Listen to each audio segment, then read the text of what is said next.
국회 운영위원회가 대통령실과 경호처에 대한 내년도 예산안 심사에 착수했습니다. 특수활동비 삭감을 예고한 야당과 국정 운영을 위한 필수 경비라고 주장한 여당이 충돌했습니다. 국민의힘은 이재명 대표 1심 결과에 반발하는 민주당을 향해 이 대표를 신격화하고 있다고 비판했습니다. 민주당은 김 여사 특검이 관철될 때까지 포기하지 않겠다며 특검 수용을 압박했습니다. 본격적인 개헌 논의를 위해 전문가 22명으로 구성된 국민미래개헌자문위원회가 출범했습니다. 우원식 국회의장은 다음 지방선거 때까지 국민 개헌 투표를 실시해야 한다고 거듭 강조했습니다. 파워 인터뷰, 오늘은 국민의힘 신동욱 의원과 함께 이재명 민주당 대표의 선거법 1심 선고 이후 여야 공방과 김건희 여사 특검법이 28일 재표결될 경우 어떤 결과가 나오게 될지 전망해 보겠습니다.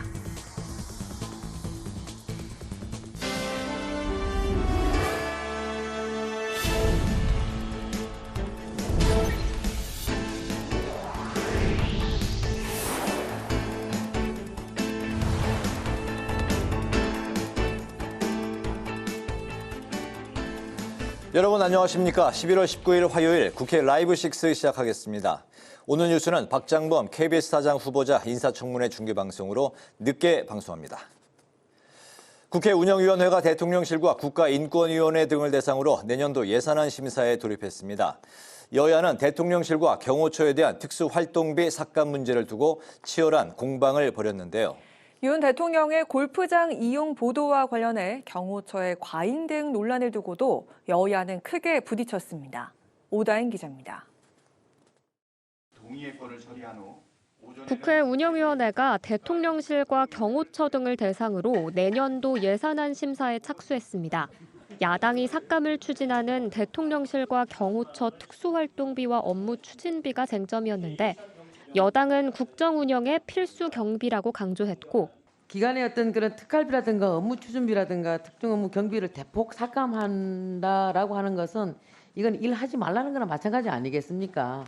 옛날에 우리가 야당 때도 이렇게는 안 했습니다. 업무 추진비 같은 경우는 공무원들 보고 그냥 꼼짝 말한 얘기입니다. 그래서 저는 오히려 더 주지는 못할 망정. 야당은 대통령실과 경호처에 불필요한 예산이 많다며 대폭 삭감을 주장했습니다. 그저 대통령을 호위하기 위해서 국민이건 기자건 언론이건 상관하지 않고 그냥 다 입을 틀어 막아버리고 있는 겁니다. 그 행위가 너무 도를 지나치고 있어요. 근데 지금 무슨 낯짝이 있어서 여기 와서 예산을 더 올려야 된다는 얘기를 하시고 있습니까? 여야는 윤 대통령의 군용 골프장 이용을 두고도 강하게 충돌했습니다. 특히 야당은 경호처가 당시 상황을 취재하던 기자를 과잉 진압했다고 지적했고 여당은 경호 조치는 적절했다고 맞받았습니다.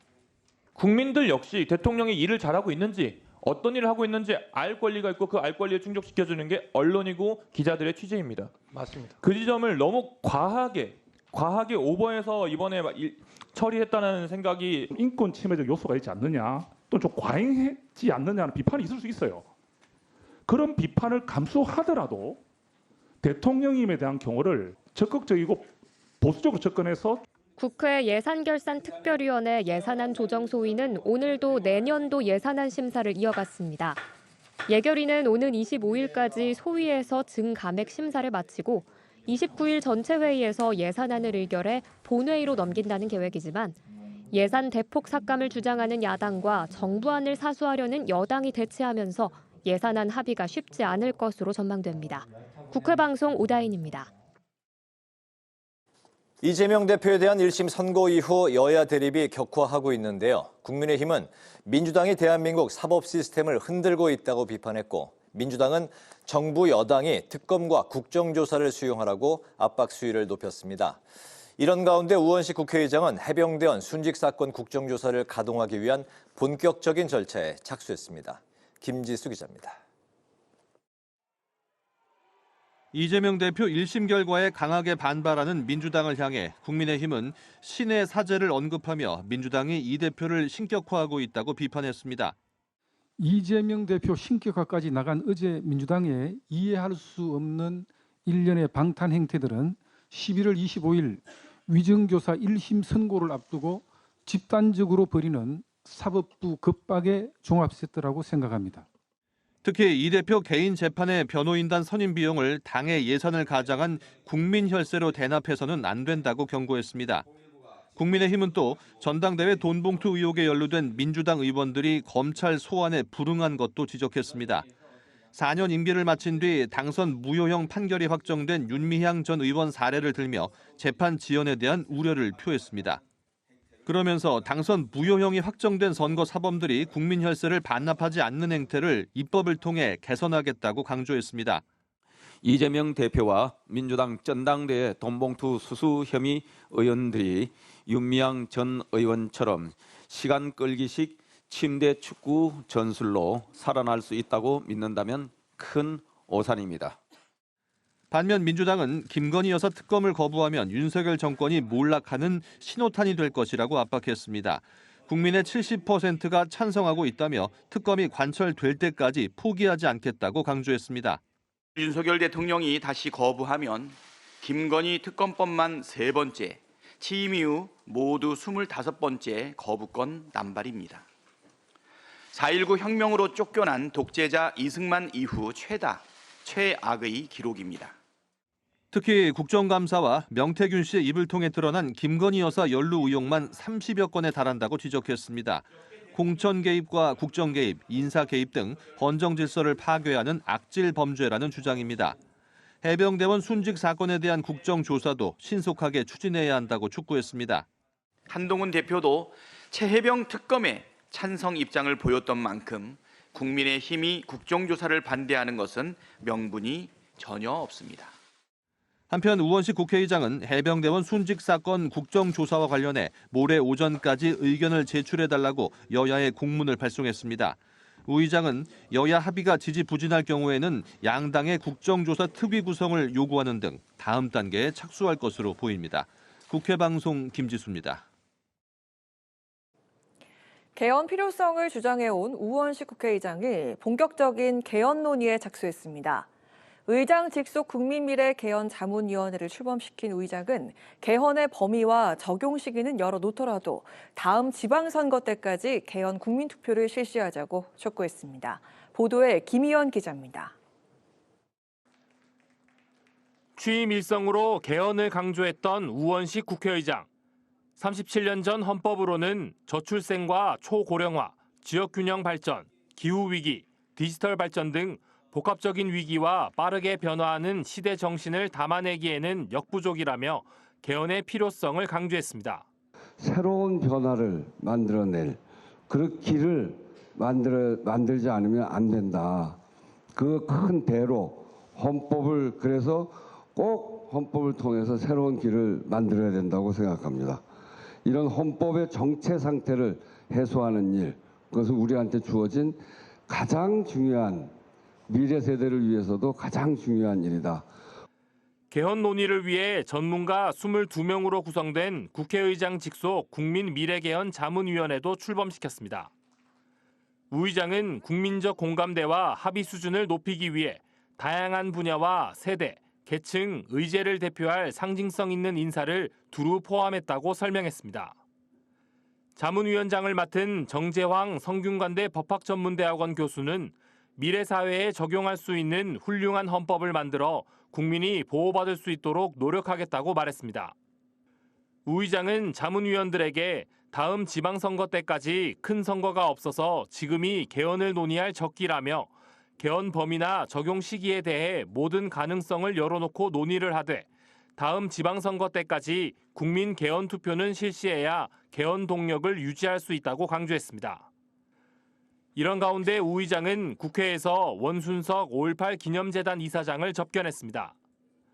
원 이사장은 헌법 전문에 5.18 정신을 수록하는 개헌 추진 등을 요구했고 우 의장은 대한민국의 정체성인 민주주의의 정신의 핵심에 5.18 정신이 자리 잡는 개헌이 될 수 있도록 노력하겠다고 답했습니다. 국회방송 김희연입니다.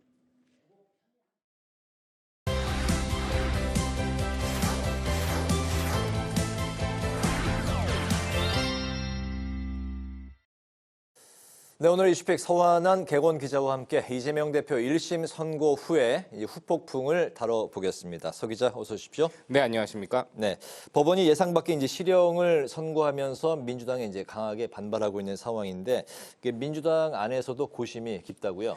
네, 그렇습니다. 제가 선고 전에 이 판사나 혹은 이 판사 출신 변호사들 5명에게 물어봤습니다. 어떻게 예상하냐고 여쭤봤더니 네. 대부분 일부 유죄가 나오지 않겠냐라고 예상을 하면서도 벌금형은 100만 원 이상을 나라면 선고하겠다라고 말씀하시는 분들이 많았습니다. 왜냐하면 정치인에게 벌금형 100만 원 이상이면 이 실형과 다름없는 의미를 가지기 때문에 충분히 무겁다는 건데요. 피선고권이 박탈되니까. 네, 그렇습니다. 하지만 이보다 센 양형이 나오게 되면서 민주당 일단 이 검찰의 정치적인 수사에 따른 사법부의 잘못된 판단이라는 주장을 하고 있습니다. 일각에서는 이 사법살인이라는 강도 높은 비판들도 나오고 있고요. 하지만 부담도 적지 않습니다. 당장 25일 이 위증교사 사건도 서울중앙지법에서 1심 선고가 나오고요. 이 공직선거법 사건도 2심과 3심이 남아 있습니다. 사법부를 강하게 비판하기에는 부담이 있다는 건데요. 때문에 이 장애 집회 등을 통해서 세를 뭉치게 하고 또 보여주는 데 집중을 하고 있습니다. 황정화 대변인은 오는 23일 장애 집회는 이 시민사회와 함께하는 수도권 집중을 추진 중이고 오는 30일에는 전국적인 집회를 열 것이라고 밝혔습니다. 김건희 여사 리스크를 해결하기 위한 유일한 수단으로 특검법을 강조해서 맞불도 놓겠다는 게 이 민주당의 대응 전략입니다. 그렇군요. 국민의힘 이제 한동훈 대표는 이런 상황에서 이제 이재명 대표에 대한 공세를 강화하고 있는데 오늘 검찰이 또 그 이재명 대표의 경기도지사 시절에 법인카드 유용 의혹을 불구속 기소했는데 이게 이제 또 추가로 나온 거죠? 네, 그렇습니다. 여지껏 4건의 재판을 받고 있던 이재명 대표가 이제 법원의 재판을 위해서 참석해야 하는 사건이 5개로 늘어나게 된 겁니다. 네. 오늘 한동훈 대표는 이 국민의힘 최고위원회에서 13분간 공개 발언을 했습니다. 그리고 이 중에 이재명 대표의 비판에 할애된 시간이 8분이 넘습니다. 이 반사 이익에 기대거나 그렇다고 오버하지도 않겠다라고 오늘 얘기를 했지만 11월 25일 이 위증교사 1심 선고까지는 이재명 대표 공세에 더 집중할 것으로 예상이 되는 그런 대목입니다. 이 추경호 원내대표 역시 민주당이 과도하게 1심 재판부를 비난하는데 지난 주말 이 민주당의 장애 집회는 사법부 성토대회이자 이재명 구하기 결의대회나 다름없었다라고 지적하기도 했습니다. 국민의힘은 이재명 대표의 재판 지연을 막기 위한 이재명 재판 지연 방지 태스크포스까지 꾸린 상황인데요. 이 11월 말까지는 친한계도 이재명 대표의 사법 리스크를 부각시키는 데 집중하는 동시에 김건희 여사 리스크에 대해서는 내부적으로 최대한 말을 아끼면서 전국 흐름과 지지율을 살펴볼 것이라는 관측이 국민의힘 내부에서도 나오고 있습니다. 네, 뭐 점입 가격 뭐 맞는 표현일지는 모르겠습니다만 이제 다른 소식도 살펴보도록 하죠. 이게 헌재 공개 재판에서 최근에 이제 헌재 재판관 3명이 공석인 것을 두고 이제 지적이 나왔었는데 국회가 이제 그렇기 때문에 22일까지 3명을 추천하자는데 이제 합의를 했습니다. 올해 안에 이제 헌재 구인 체제를 채울 수 있을지 좀 어떻게 전망하세요? 네, 일단 지난달 17일 이 이종석 전 헌법재판소장을 비롯해서 재판관 3명의 임기 만료가 되면서 퇴임을 했죠. 그리고 현재 헌재는 6인 체제로 운영이 되고 있는 상황입니다. 그리고 지난 12일 이진숙 방통위원장의 탄핵소추 공개변론에서 헌법재판관들이 국회에 대해서 왜 일을 하지 못하도록 하느냐라는 취지의 지적을 하면서 여야가 22일까지 헌재 재판관 3명을 추천하기로 합의를 일단 했습니다. 방통위원 2명으로 이뤄진 결정이 적절하냐, 왜 국회는 3명의 방통위원을 더 추천하지 않느냐를 놓고 정치와 법리 사이의 공방이 오간 자리였는데요. 김영도 헌재재판관이 헌재재판관을 3명을 추천하도록 돼 있는데 그걸 하지 않는 것도 국회가 제 기능을 하지 않는 것이라며 국회는 현재 헌재가 일을 하지 말라는 것이냐라고 질타를 하면서 논란이 됐습니다. 재판관이 최소 7명이 있어야 사건을 심리할 수 있도록 명시된 이 헌법재판소법 효력도 스스로 정지시켜서 업무를 이어가고 있는 현재의 상황을 지적한 것인데요. 이 한 달 안에 헌재 재판관 추천을 차순위로 밀어놓고 신경전을 벌였던 여야, 이 재판관의 질타까지 받고 나서야 합의점을 찾기 시작했습니다. 국회의장 주재로 이 거대 양당 원내대표가 만나서요, 오는 22일까지 재판관 후보를 추천하기로 뜻을 모았습니다. 그렇군요. 여소야대 이제 구조 속에서 3명을 어떻게 추천하느냐, 누가 이제 또 추천권을 가지느냐, 여당 또 야당 뭐 한 명씩 추천하더라도 이제 국회가 이제 3명의 추천권을 갖고 있기 때문에 이 구조상 나머지 1명을 누가 추천하느냐 놓고 이제 또 공방이 치열할 수밖에 없을 것 같아요. 네, 일단 헌재 구성부터 좀 살펴보겠습니다. 이 민주당 일각에서 올해 중순부터 나왔던 얘기가 뭐였냐면 지금 헌재 구성이 어떻게 되는지가 굉장히 중요하다는 거였습니다. 네. 여러 가지 정치적인 결정을 해야 하는 순간들이 올 수도 있다라는 건데요. 이 헌법재판관의 임기는 6년입니다. 그리고 9명 중에 3명은 대통령이, 3명은 대법원장이, 그리고 3명은 국회가 지명합니다. 삼권 분립의 의미를 반영해서 이렇게 나눈 건데요. 네. 그런 만큼 이 국회의 3명의 추천권을 여야가 어떻게 나눠야 하는지는 놓고는 역시 의견이 분분합니다. 국민의힘은요, 여야가 각각 1명씩 추천하고 나머지 1명에 대해선 여야 합의로 추천해왔던 국회의 오랜 관례대로 하자라는 그런 입장입니다. 하지만 민주당은 이 법적 강제성이 없는 부분이고요. 민주당이 현재 다수당인 만큼 의석수에 맞춰서 야당이 2명을 추천해야 된다라고 주장을 하고 있습니다. 때문에 최종 합의까지는 진통이 예상이 되죠. 이는 이 헌재 구성을 놓고 여야가 치열하게 수싸움하라는 부분이기도 합니다. 현재 헌재 재판관은요, 보수 성향이 2명, 중도가 2명, 그리고 진보가 2명 정도로 분류가 됩니다. 이 남은 3명의 국회목 중에 민주당이 2명의 추천권을 확보하느냐 여부에 따라서 헌재의 판단에 추가 기울 수가 있거든요. 때문에 이 추천권 2자리를 확보하려는 민주당과 여야 합의를 통해서 중도 인사를 1명이라도 앉히려는 국민의힘이 22일까지 의견을 모을 수 있을지, 또 의견이 모인다면 어떤 인사가 추천될 것인지는 지켜봐야 될 것 같습니다.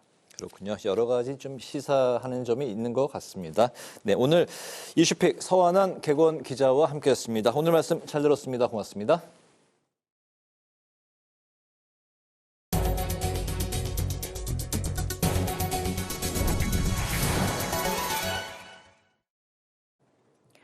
이틀째 국회 과학기술정보방송통신위원회가 진행 중인 박장범 KBS 사장 후보자 인사청문회에서 박 후보자가 김건희 여사가 받은 명품백을 파우치라고 한 게 거듭 쟁점이 됐습니다. 여당은 파우치가 해당 상품의 정식 명칭이라는 점을 강조하며 박 후보자를 두둔한 입장을 고수했습니다. 반면 야당은 박 후보자가 윤 대통령 부부의 다큐멘터리를 만들어주고 이른바 김건희 브로드캐스팅 사장으로 낙점받은 거라고 주장했습니다. 오늘 국회 교육위원회 전체회의에선 대학 수학능력시험 지문 웹주소 논란과 연세대 수시논술 유출 문제가 지적됐습니다. 수능 지문 웹주소 논란에 이주호 부총리 겸 교육부 장관은 수능 지문 속 웹주소가 윤석열 대통령 퇴진 집회를 안내하는 웹페이지로 연결된 사건과 관련해 출제 전 도메인을 사들여 관리하는 방안을 검토하겠다고 밝혔습니다. 연세대 수시논술 유출 문제와 관련해선 사안의 엄중함을 잘 알고 있다며 문제를 조속히 해결하기 위해 최대한 역할을 하겠다고 밝혔습니다. 한동훈 국민의힘 대표가 취임 이후 처음으로 한국노총을 방문해 노동 현안 관련 정책 추진 방안을 논의했습니다. 한 대표는 이 자리에서 모든 국민은 근로자임을 강조하며 국민의힘이 근로자의 힘이 되어 실천하는 정당이 되겠다고 약속했습니다. 한국노총 지도부는 5인 미만 사업장 근로기준법 전면 적용과 기후 변화에 따른 노동환경, 일하는 사람 기본법 제정 등을 언급했는데 한 대표는 어렵지만 우리 모두가 맞닥뜨린 문제라면서 집권 여당과 한국노총이 함께 논의해가자고 말했습니다. 더불어민주당이 상생협약 타결을 상징하는 을 살리기 신문고 상생꽃달기 행사를 개최하고 갑과 을 간의 상생을 강조했습니다. 이재명 대표는 이번 행사는 민주당의 정체성을 보여주는 것이라며 사회 양극화가 격화되는 상황에서 이 상생협약을 통해 우리 사회가 서로 인정하고 화합해야 한다고 당부했습니다. 오늘 당 을지로위원회가 주관한 상생꽃달기 행사는 KB국민은행 고객상담사의 감정노동보호조치 체결 등을 기념하기 위해 마련됐습니다.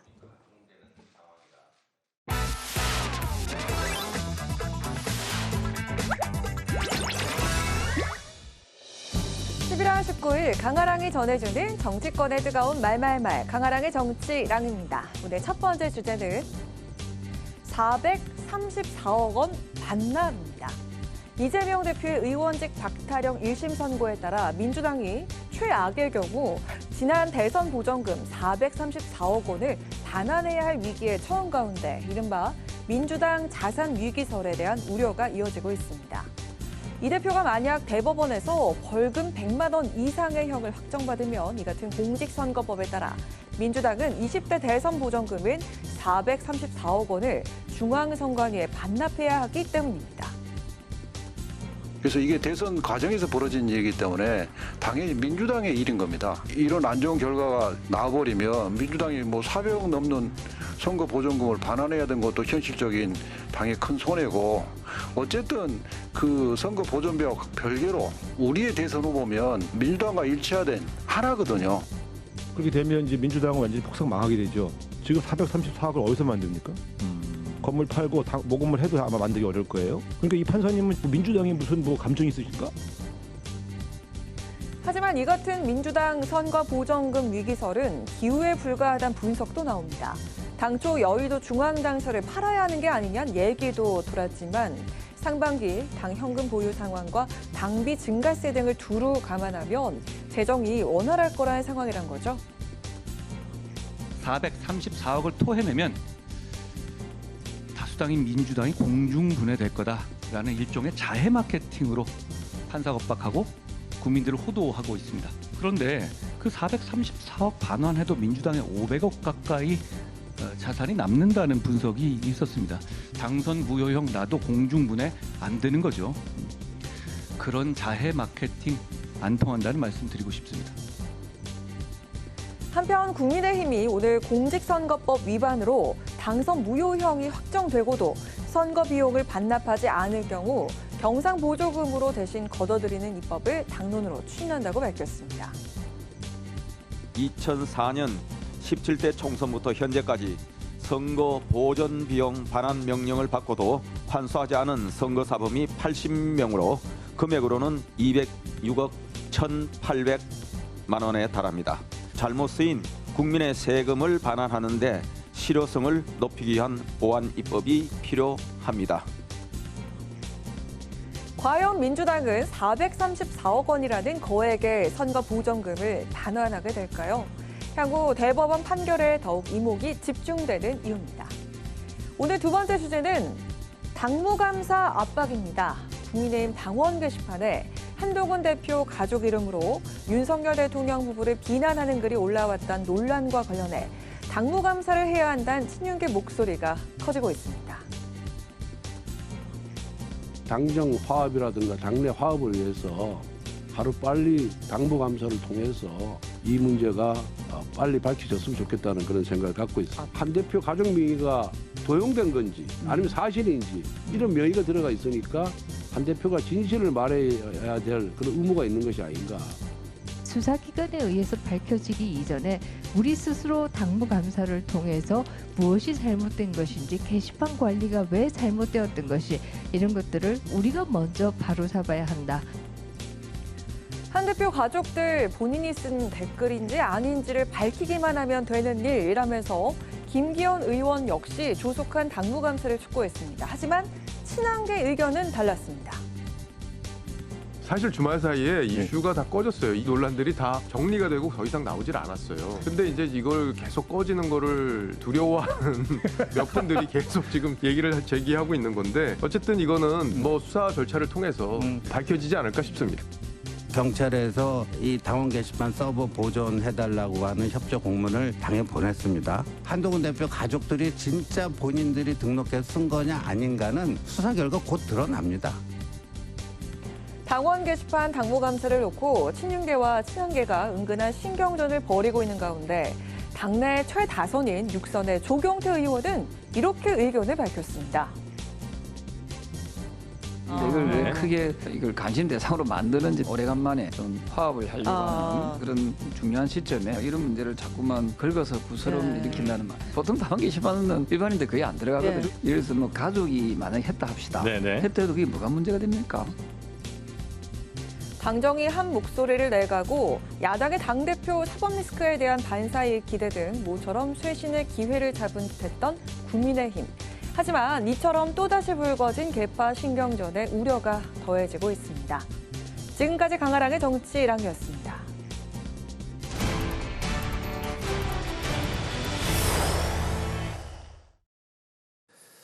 국회 예결위가 어제부터 내년도 정부 예산안에 대한 증감액 심사에 돌입한 가운데 예산안 수용 불가를 외쳐온 야당이 어떤 결정을 내릴지 이목이 집중되고 있습니다. 더군다나 이재명 대표의 1심 유죄 판결 이후 혼란스러운 상황 속에서 예산 정국에 대한 우려가 그만큼 더해지고 있는데요. 국회 정무위 소속의 이인영 더불어민주당 의원과 전화로 연결해서 관련 상황을 짚어보도록 하겠습니다. 의원님 안녕하십니까? 반갑습니다. 네, 안녕하세요. 이인영입니다. 네, 정무위 예산 소위가 어제 제2독립기념관 수도권 건립 예산에 대한 심의를 했지만 결국 결론을 내리지 못하고 보류가 됐는데요.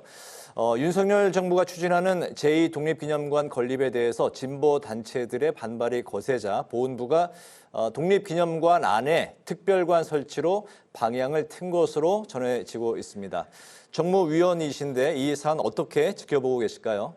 네, 좀 전에 있었던 정무위 예산 소위와 또 상임위 전체 회의를 통해서 최종적으로 독립기념관 내부의 부재 독립기념관 운영 및 활성화 사업으로 항목을 변경해서 광복 80주년 기념 특별관, 이른바 독립기념관 제8관 사업의 형태로 추진하는 걸로 최종적으로 확정되었습니다. 특히 기존의 독립기념관의 운영과 전시 절차를 준수하기로 약속했기 때문에 그런 우려는 상당히 불식한 것으로 보여집니다. 특정 사관에 기초해서 이상한 방향으로 가던 제2독립기념관 사업이 정무위 예산 심사를 통해서 올바른 방향으로 틀어졌다, 이렇게 말씀드릴 수 있겠습니다. 네, 국민의힘이 오늘 국회가 기한 내에 추천하지 않으면 통일부 장관이 직권으로 북한인권재단 이사를 임명토록 하는 북한인권법 개정안을 당론 발의를 했습니다. 8년째 북한인권재단 이사 추천을 미뤄온 민주당을 압박하는 차원으로 보이는데요. 이에 대한 그 민주당 계획은 어떻습니까? 우선 북한인권법 개정안은 국민의힘이 일방적으로 통과시킬 수 있는 상태가 전혀 아니지 않습니까? 우리 민주당과 합의가 되지 않으면 법 개정은 어려운 사안이다, 이런 점을 전제로 말씀드립니다. 추가로 말씀드리면 인권 문제는 국제적 기준에 맞는 보편적 인권의 개념, 이런 것들이 관철되어야 합니다. 그런 측면에서 이 인권 증진의 필요성, 이런 것들에 대해서는 우리도 공감하지만 다만 그 윤석열 정부가 국내 정치에서의 궁지를 탈출하기 위한 정치적인 수단이나 특히 뭐 그것을 대북 압박을 위한 도구로서 인권의 정치를 무기화하는 거, 뭐 이런 것들은 옳지 않다, 이런 생각을 기본적으로 가집니다. 인권의 무기화는 전례에 비추어 보면 대북전단, 오물풍선처럼 남북 관계를 긴장과 급속한 대결의 악순환으로 몰고 가는 그런 우려가 다분하기 때문에 인권 문제는 그런 정치적인 수단, 도구, 이런 것보다는 평화, 화해 협력, 이런 것과 병행하면서 접근해 가야 하는 문제다, 이런 게 우리의 기본 시각입니다. 또 아울러 민주당은 정치적, 사회적 의미의 인권뿐만 아니라 식량, 보건의료 등의 인도주의적 문제를 함께 해결해 나갈 때 실질적 인권의 개선도 이루어질 수 있다, 이런 점들을 동시에 균형 있게 바라보고 있다는 점을 말씀드립니다. 네. 이재명 대표의 선거법 위반 유죄 판결 이후에 여야 갈등이 더해지고 있는데요. 오는 25일로 예정된 위증교사 선고 결과에도 이목이 쏠리고 있습니다. 25일 이후 당내 상황 어떻게 전망하고 계실까요? 우선 우리 국민의 시선에 이재명 대표의 기소와 판결 과정들이 좀 편파적이다, 이렇게 비춰지는 의견도 굉장히 광범위하다는 점을 우선 강조합니다. 특히 도이처모터스 명품백, 공천 개입의 인사 개입까지 숱한 문제들이 최근에 드러나고 있는데 제대로 수사되거나 또 법의 심판을 받는 이런 과정으로 들어가는 것이 아무것도 없지 않습니까? 국민의 요구인 특검법은 거부하면서 야당 대표에게 대해서만 정말 가혹하게 수사하고 사법의 잣대를 들이대고 있는 거 아니냐, 이런 것이 국민의 의문이고 또 우리 민주당의 의혹입니다. 이게 정말 윤석열 정부의 공정과 상식이냐, 이런 걸 되묻고 싶고요. 재판부의 판결을 매우 아쉽게 생각하고 앞으로도 모든 검찰과 법원의 사법적 그 절차가 진행된 과정에서 부당함은 없는지 또 과도함은 없는지 그런 것들을 면밀히 살펴보면서 대응해 나가겠습니다. 네, 오늘 말씀 여기까지 듣도록 하겠습니다. 고맙습니다. 고맙습니다. 네, 지금까지 이인영 더불어민주당 의원과 이야기 나눠봤습니다.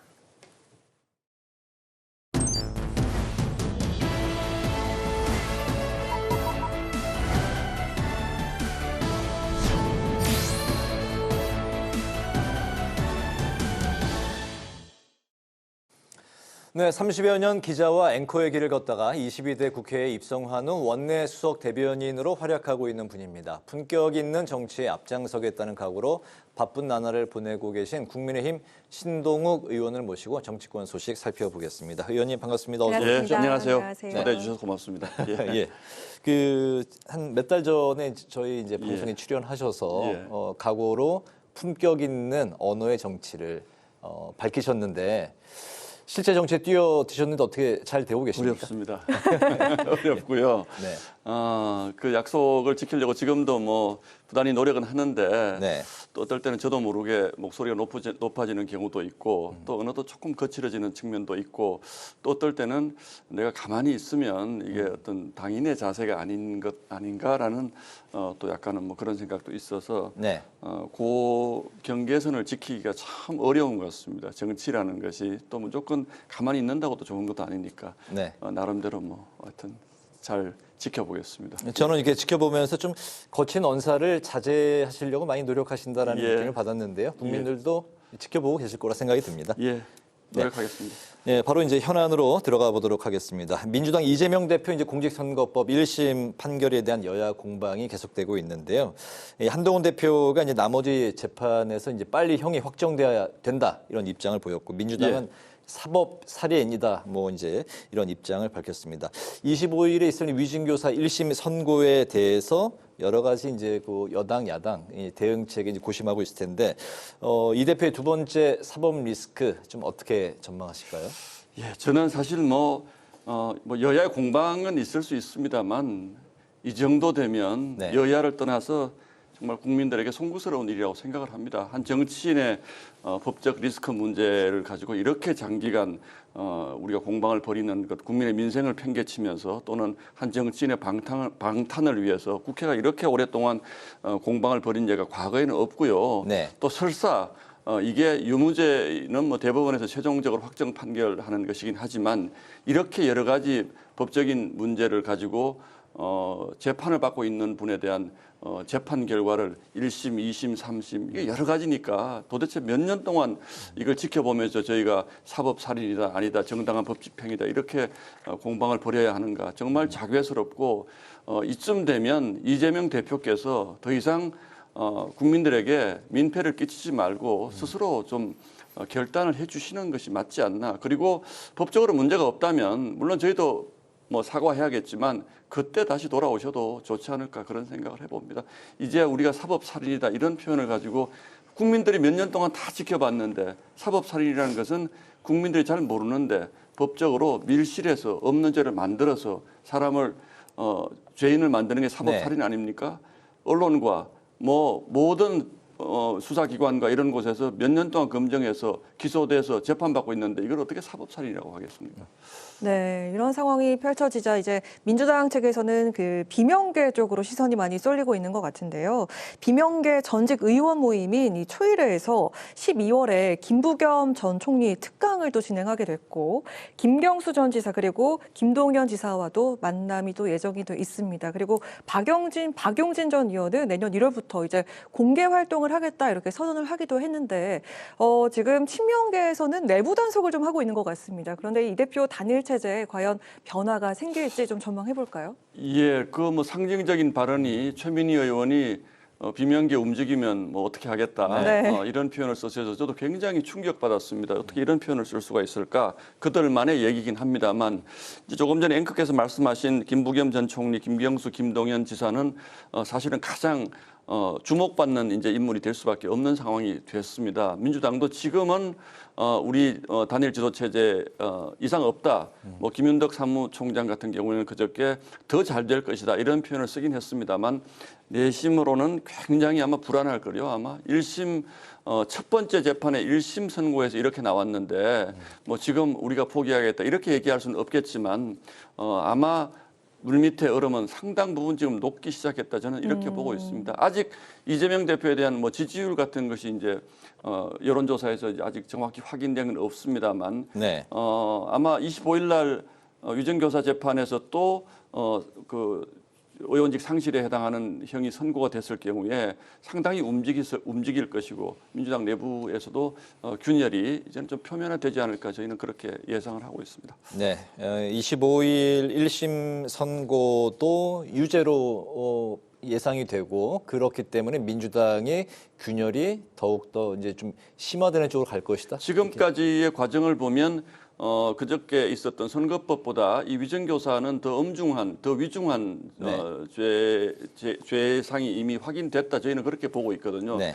이미 지난번 구속영장을 청구했을 때 구속은 시키지 않았지만 범죄 혐의는 어느 정도 소명이 됐다. 이런 판단을 이미 했기 때문에 네. 뭐 법조계의 대체적인 예상도 상당히 엄중한 선고가 나올 것이다. 이렇게 보고 있기 때문에 그 이후에는 민주당의 어떤 뭐 균열과 내부 갈등이 좀 더 표면화될 가능성이 있다 저는 그렇게 보고 있습니다. 네, 오늘 검찰이 이제 추가로 경기도지사 시절에 법카 불법 유용 혐의 불구속 기소를 또 추가로 했는데 앞으로 상황을 또 지켜봐야 될 것 같고 국민의힘은 이제 이재명 대표의 당선 무효형이 이제 확정될 경우 대선 자금 434억 원을 반환해야 한다 이런 이제 압박 수위를 높이고 있고 조은희 의원이 대표 발의했던 이재명 선거비용 434억 먹튀 방지 입법 일명 공직선거법 정치자금법 일부 이제 개정안을 당론으로 이제 추진하겠다는 방침인데 이게 실현 가능성 좀 어떻게 내다보고 계세요? 물론 민주당은 뭐 이게 이재명 대표의 재판을 염두에 둔 뭐 정치적 입법이다라고 주장하시겠습니다만 사실은 이게 17대 국회 이후에 상당히 많은 분들 지금 나온 자료를 보면 80명이 206억 원을 당선 무효에 해당하는 형을 선고받으면 선거 동안에 쓴 비용을 국가에서 보전해 준 것을 다시 반환을 해야 되는데 반환을 하지 않고 있습니다. 그러니까 정치인들이 법을 아주 우습게 알고 있는 거죠. 지난번 서울시 교육감 선거에서도 선거자금 반환하지 않은 분이 출마를 하겠다 그래서 민주당 쪽에서 또 뭐 무슨 논란이 좀 있었는데 이거는 이재명 대표의 문제가 아니고 선거 공영제라고 하는 것은 정치를 깨끗하게 하기 위해서 만들어진 법 아닙니까? 그런데 선거를 깨끗하지 하지 않게 해서 당선 무효형을 받은 분들이 본인들이 국가로부터 보전받은 비용을 나는 그냥 모르겠다, 먹튀한다, 이거는 말이 안 되는 거죠. 이게 꼭 이재명 대표를 겨냥한 것은 아니고요. 네. 지금 우리 정치권이 뭐 좀 속된 표현을 하면 사실 부끄러움을 잘 모르는 분들이 많습니다. 본인이 잘못했으면 그 부분에 대해서는 국민들에게 사과도 해야 되고 또 법적인 책임도 져야 되고 또 나라 세금을 가져가서 쓴 게 있으면 당연히 돌려줘야죠. 근데 안 하거든요. 저는 지금이라도 이 법 만들어서 민주당이 이거 반대한다면 민주당은 앞으로도 계속 그렇게 하겠다라는 뜻을 가진 정당이다. 저희는 그렇게 판단할 수밖에 없습니다. 네. 그리고 오늘 민주당은 김 여사 특검법을 반드시 관철하겠다는 의지를 거듭 밝혔습니다. 윤 대통령이 거부권을 행사하게 되면 28일에 재표결이 이뤄질 텐데 여당 측에서는 이탈표가 얼마나 나올 것으로 전망하고 있습니까? 지금 벌써 뭐 세 번째이기 때문에 저희도 여러 가지 생각을 하고는 있습니다만 언제까지 특검 하실 건지 정말 궁금합니다. 지금 이 특검이 이미 위헌적이고 너무 지나치게 정치적이고 대통령 탄핵을 향해서 몰고 가고 있다는 것은 이미 많은 국민들이 다 알고 계시고요. 네. 저희 당도 오히려 과거보다 더 단단해졌습니다. 이제 이거 뭐 특검이라도 해서 우리가 좀 경색된 전국을 풀어봐야 되지 않을까라는 그 선의의 생각을 그동안 가졌던 분들도 그동안 민주당이 하는 걸 보면서 야 이거 정말 큰일 나겠다. 이 특검을 무슨 선의의 무슨 법안으로 우리가 생각하고 그거 덜컥 받았다가 정말 나라가 어떻게 될지 모르겠다라는 위기감을 사실 다 가지고 있습니다. 그래서 제가 보건대는 뭐 100%라는 건 없으니까 제가 확신은 못합니다만 이탈표 민주당 기대하시면 큰 코 다칠 거라고 저는 생각을 합니다. 이탈표 안 나올 겁니다 아마. 네. 우상호 이제 전 의원이 오늘 이제 방송에 출연해서 김건희 여사 이제 특검법에 대한 이제 그 발의는 앞으로도 계속될 것이고 그 언젠가는 이탈표가 나와서 이게 이제 뭐 법안으로 확정이 될 거다 이렇게 이제 언급을 하던데요. 민주당 5년 동안 김건희 여사 특검법 가지고 국민이 주신 이 소중한 기회 거의 뭐 야권을 합치면 지금 190석이 넘잖아요. 이 190석이 넘는 거대한 의석을 가지고 우리 민생을 위해서 우리 국민들의 삶의 질을 높이기 위해서 얼마나 많은 일을 할 수 있을 텐데 도대체 그것이 무엇이라고 그럼 앞으로 계속 특검을 가지고 여당과 싸워서 그렇게 해서 그거 하면 그게 우리 국민들의 삶의 질보다 더 중요한 일입니까? 그렇다고 해서 저희가 해야 될 일을 하지 말자는 것은 아니죠. 도이치모터스는 이미 수사를 끝났고 종사자들에 대한 재판이 진행 중인 것이고 네. 다 수사기관이 있지 않습니까? 왜 수사기관이 다 있는데 국회가 계속 수사를 해야 되겠다. 우리가 지명한 검사만이 이걸 수사할 수 있다. 이걸 가지고 윤석열 정부 5년 동안 민주당이 계속 저희를 밀어붙이면서 시간을 허비하면 과연 민주당 더 나아질까요? 저는 착각이라고 생각합니다. 알겠습니다. 지금이라도 그 생각을 좀 접으시고 여당과 어떻게 하면 좀 협조해서 국민의 삶을 더 나은 쪽으로 이끌어갈 수 있는가를 걱정해 주기를 기대합니다. 예. 국민의힘이 민주당의 윤정부 특별감찰관 후보 추천을 이제 공식 건의했는데 민주당의 입장은 특검이 먼저다 이런 입장입니다.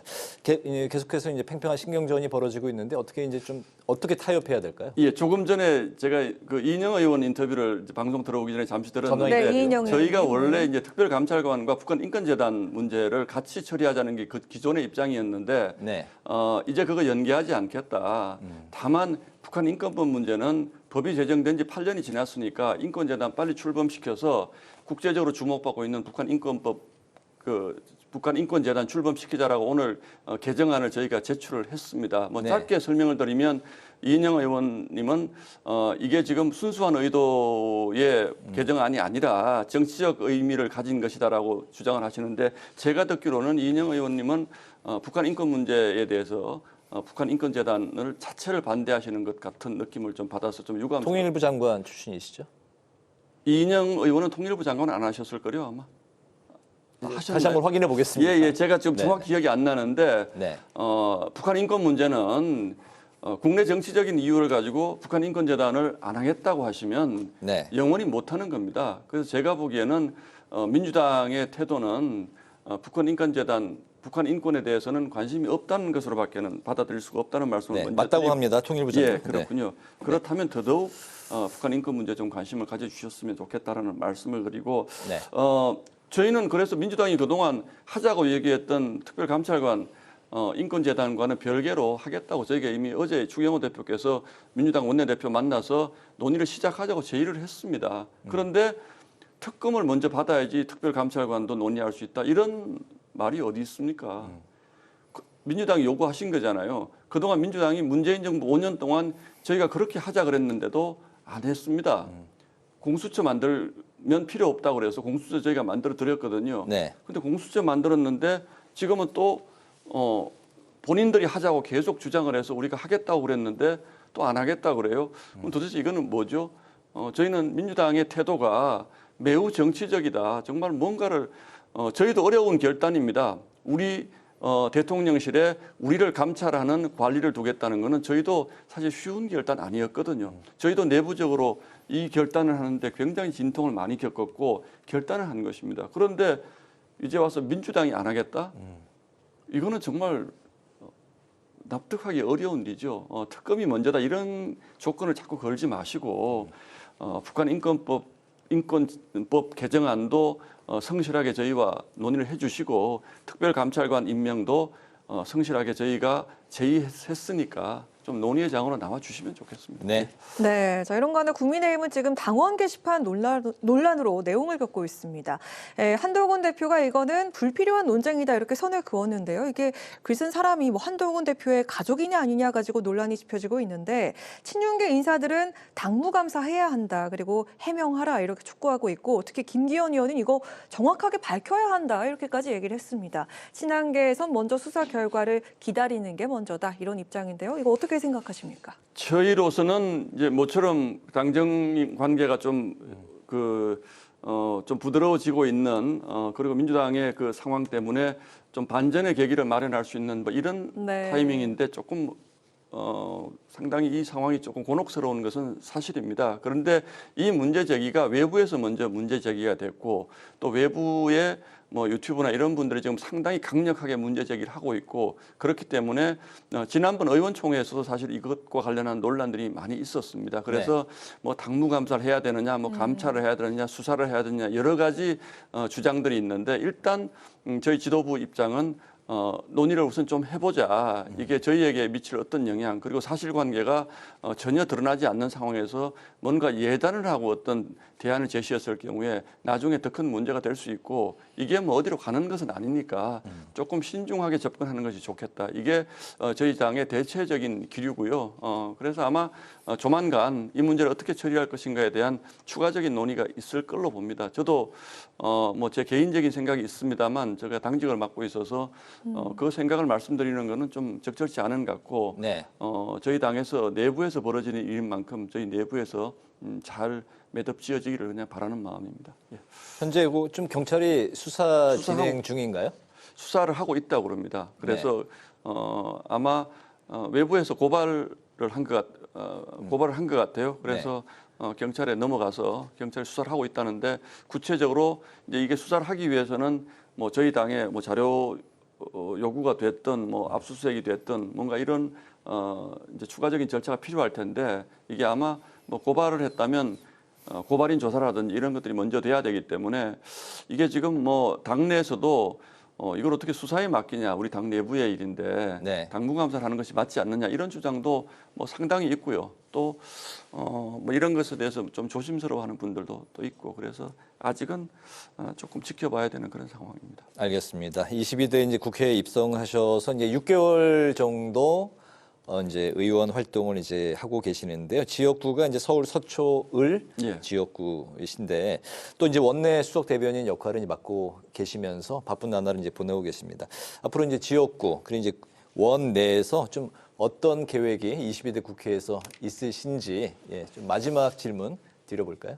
예, 참 그 국회의원은 지역구 국회의원은 지역구의 일을 가장 잘 해야 되겠죠. 근데 어쩌다가 당직을 또 초선이 맡다 보니까 이번 국정감사라든지 예산안 심의 과정에서 좀 반성을 좀 하기는 했습니다. 좀 저희 지역구 일도 좀 더 열심히 했었어야 되는데라는 생각을 하는데 저희 지역구는 뭐 큰 현안들이 몇 가지가 있습니다. 뭐 제가 이전에 와서 말씀드렸을 때도 뭐 경부고속도로 지하화 문제라든지 지금 교통 사정이 매우 열악한 우면동 지역을 지나는 전철을 놓는 뭐 국책 사업이라든지 이런 큰 몇 가지의 일이 있는데 뭐 앞으로 공개할 일이 있고 또 그때 되면 다시 한번 나와서 말씀을 드릴 텐데 상당 부분 더 진척이 있었다. 그래서 이 부분에 대해서는 개인적으로 보람이 있다고 생각하고 제가 문화체육관광위원회 소속인데 올해는 좀 공부를 좀 하는 시간이었던 것 같아요. 이게 국회 일이라는 게 들어와서 보니까 굉장히 세부적으로 좀 따져봐야 될 일도 많고 또 법안이라는 것도 뭐 막 낼 수도 있지만 이 법안의 한 줄 단어 하나가 가지는 국민들에게 미치는 영향이라는 게 워낙 크기 때문에 이걸 무슨 건수 올리기로 법안을 막 내고 하는 것은 좀 자제해야 되겠다. 정말로 필요한 것들, 우리 국민들의 문화생활, 우리 국민들의 체육활동 또는 뭐 관광산업 육성 그리고 K 콘텐츠의 육성 방안, 뭐 우리 신앵커 계셨던 우리 방송사업, 콘텐츠 사업을 어떻게 지원할 것인가, 전통문화 어떻게 보존할 것인가 너무 할 일이 많습니다. 그런데 제가 좀 말이 빨라졌죠. 마음이 바쁘고 잘 듣고 있습니다. 예, 아직은 저 스스로 만족하지 못하고 있습니다만 하여튼 뭐 내년에 더 열심히 하도록 하겠습니다. 네, 이야기를 이제 말씀하시는 걸 들으면서 굉장히 좀 몰입도가 점점 더 강해졌던 오늘 인터뷰 시간이었던 것 같습니다. 바쁘시지만 뭐 왜 이렇게 안 불러주셨냐고 아까 이제 방송 전에 말씀하셨는데 저희가 또 연락드리면 또 불러주시면 언제든지 나오겠습니다. 언제든지입니까? 예, 언제든지. 뭐 제 사무실이 바로 옆에 있으니까 제가 지방에 가지 않는 이상은 언제든지 나오겠습니다. 기억하겠습니다. 네. 오늘 파워 인터뷰 오늘은 국민의힘 신동욱 의원을 모시고 이재명 대표 사법 리스크 공방과 전국 현안에 대한 말씀을 들어봤습니다. 오늘 말씀 잘 들었습니다. 감사합니다. 예, 고맙습니다. 오늘 국회 라이브 6 여기까지입니다. 시청해주신 여러분 고맙습니다.